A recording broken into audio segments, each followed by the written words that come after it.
បានសវែនផ្លូវម្ដងនៅមានបញ្ហាខូចអូយ៉ូខូចអ៊ីសេយើងផល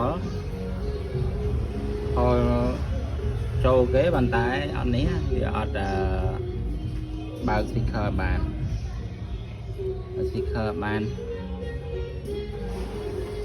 យើងដាក់តិចក៏អត់លឺបើ speaker ក៏អត់លឺអញ្ចឹងជំងឺហ្នឹងវានោះគឺ EC បញ្ហា EC audio ហើយយើងចូលទៅកន្លែង record នេះកន្លែង voice នេះក៏បាន voice record នេះចុចអត់ដែរអូនេះអត់ដែរសមជាបញ្ហា audio អញ្ចឹង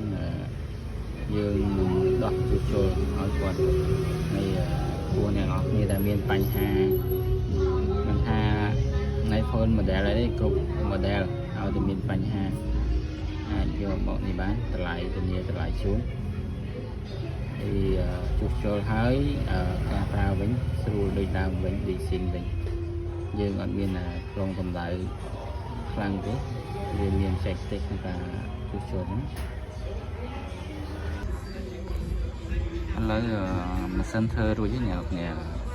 យើងដូរ EC audio មកគ្រាប់ម៉ាស៊ីនគាត់រៀង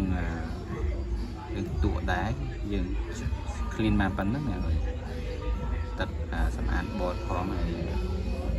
spray បាញ់ផងជិតជូតបានប៉ុណ្ណឹងជូតខ្លាំងជាងហ្នឹងអស់លីងឡើយយើងទៅតេស្តចង់ដឹងថាវាដើរអត់